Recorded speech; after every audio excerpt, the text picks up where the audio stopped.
Bonjour et bienvenue sur la chaîne Pronoïde. Aujourd'hui, on va parler enfin de la finale de l'Euro 2020 qui va affronter deux grosses nations entre l'Italie et l'Angleterre. L'Italie n'est pas favorite pour cette rencontre puisqu'elle est cotée à 3,10.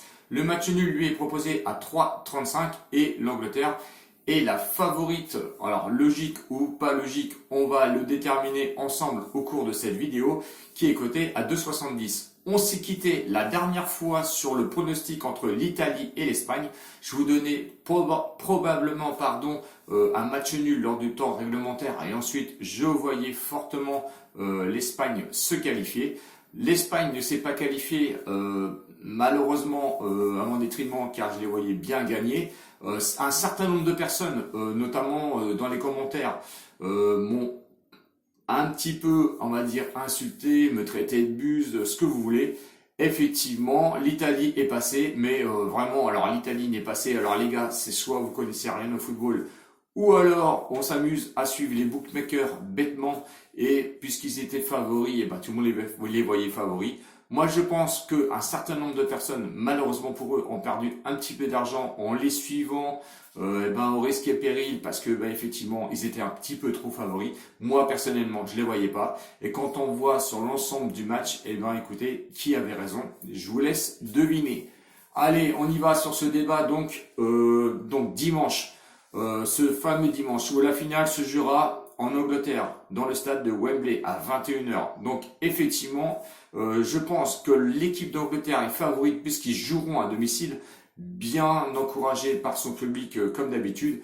Donc ça, on le sait, c'est très dangereux, hein, notamment quand une équipe joue à domicile. Il y a aussi, attention, il y a une contrepartie, c'est la pression. Est-ce qu'ils vont pouvoir garder cette pression?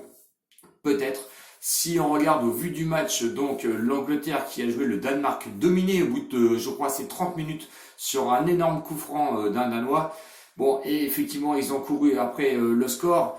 Ils ont un petit peu dominé aussi ce match. Les Danois n'avaient pas démérité, hein, puisqu'ils sont quand même finis sur un match nul 1-1 au bout du temps réglementaire. Bon, on connaît la suite puisqu'ils ont réussi à se qualifier. L'Angleterre a une très grosse équipe, très grosse défense et beaucoup de qualité aussi devant. Est-ce qu'ils vont pouvoir maintenir cette pression? Parce qu'on sait que c'est quand même assez pesant, l'entourage est assez lourd. Il n'y a pas de tension dans cette équipe. Et ça, c'est ce qu'on peut remarquer notamment. Est-ce qu'il va être le petit plus, on va dire, de ce match? Mais attention, car l'Italie, effectivement, a l'habitude de jouer ce genre de rencontre. De son côté, on sait que l'Italie donc a réussi à se qualifier face à l'Espagne au tir au but. Franchement, si on décrit un petit peu ce match entre l'Italie et l'Espagne, je vous en ai déjà parlé un petit peu au début. Franchement, moi j'ai plus vu une équipe qui s'est transformée en joueur de rugby que en joueur de foot, hein. Si on regarde le nombre de tacles et le nombre de plaquages qu'ils ont réussi à faire, franchement, pour une équipe qui se prétend être une grande nation du football, ils sont un petit peu plantés. Bon, après, sur la physionomie du match, on a vu que le bloc était assez défensif, peut-être même trop défensif, hein, parce que du coup, ils sont situés sur leurs 20-30 mètres et on a vu que du coup, ils avaient laissé la place à l'Espagne. Et ça, je vous l'avais dit, hein, je vous l'avais dit que l'Espagne mettrait une grosse pression sur l'Italie. Au vu de leur jeu, et c'est quand on décrit et qu'on sait lire le jeu des Italiens, ils l'ont un petit peu payé cher quand même. Et d'ailleurs, le but qu'ils marquent au début par Chiesa, effectivement, c'est un petit peu une erreur défensive de la part des Espagnols qui leur a coûté cher, car autrement, franchement, je ne les voyais pas passer, mais alors pas du tout.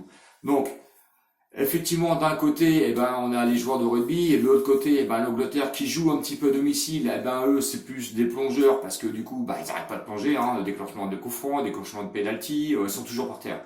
Donc effectivement, c'est bien, c'est qu'on va pouvoir jouer, on va avoir une finale un petit peu de comédien, je pense. Donc est-ce que ça va donner du beau jeu de football? Je l'espère, en toute sincérité.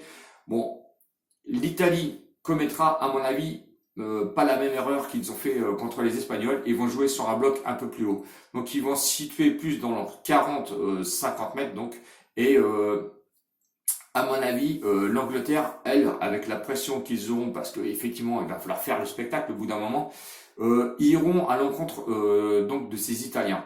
Les Italiens ont la même défense, on va dire, que les Anglais. Au niveau de l'attaque, attention, car les Italiens, tout de même, et ça faut le souligner, en contre-attaque, ils sont hyper performants, même s'ils ont été un petit peu maladroits contre les Espagnols. Des bons gardiens de chaque côté.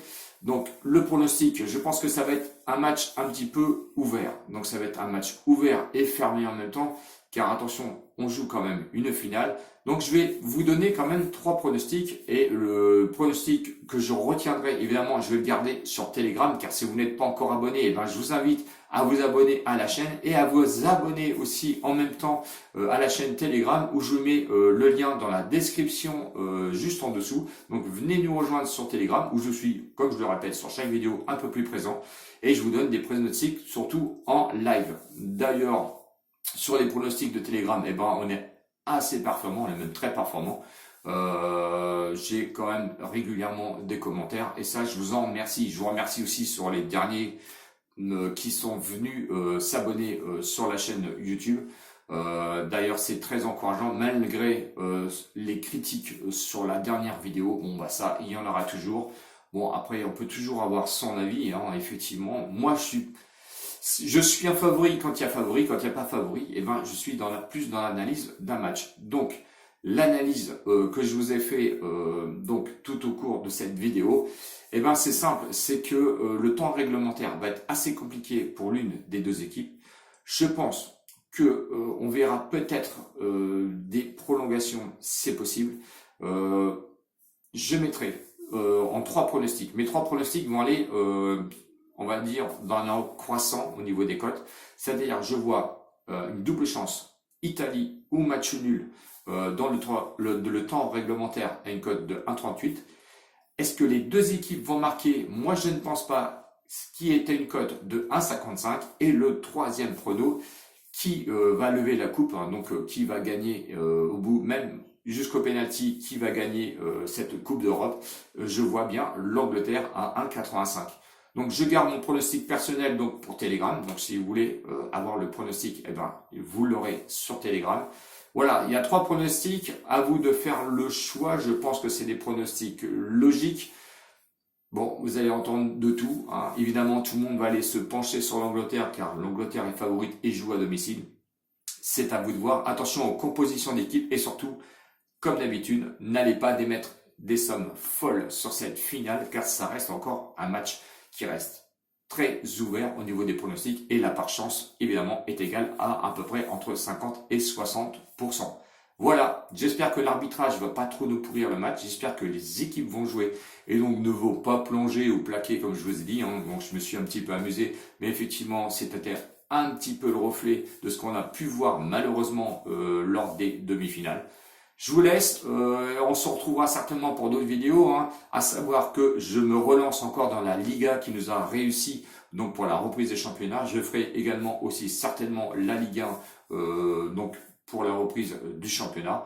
En attendant, il y aura peut-être d'autres vidéos. Je mets aussi le pronostic du jour, car j'ai un pronostic du jour donc pour ce samedi, où on partira certainement sur de la en Suède. Donc venez voir sur Telegram, et ça sera uniquement sur Telegram. Voilà, j'espère que je vous ai un petit peu aidé lors de ma vidéo. N'hésitez pas à mettre vos commentaires comme d'habitude, les pouces d'encouragement qui me servent à être un peu plus référencé sur YouTube. Je vous remercie. Ciao ciao les bonheurs, et à bientôt. Salut!